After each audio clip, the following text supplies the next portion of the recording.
बड'लेण्ड रादाब नायगिरि बयखौबो बरायबाय। बे समाव मोनसे गोनांथार रादाब। रायजोनि थागिबि आरो रायजो सरकारनि मावफारियाफोरनि थाखाय मोनसे गोनांथार रादाब। फैगौ 5 जानुवारि खालि आसामाव रंखेर फुजा फालिनो थाखाय रेस्ट्रिक्टेड हलिडे फोसावदों। नंगौ, आसाम सरकारा रंखेर खारख्लि एबा रंखेर फुजानि फालिथायाव बोसोरफ्रोमबो 5 जानुवारियाव रायजो सरकारि मावफारियाफोरनि थाखाय मोनसे सिमागोनां बन्द एबा रेस्ट्रिक्टेड हलिडे फोसावदों।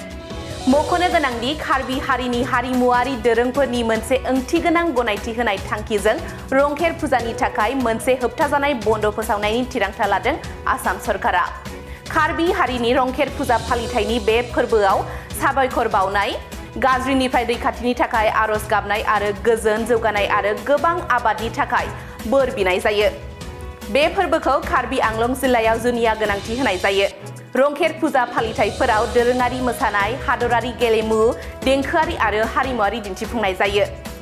बे सानखौ मोनसे रेस्ट्रिक्टेड हलिडे महरै फोसावनानै सरकारा हारिमुआरि सोफादेरनायखौ बांहोगासिनो आरो कार्बि हारिखौ गावसोरनि उनमोनथायखौ मान होनो आरो संरैखा खालामनो मोनसे मावख'आरि खाबु होदों।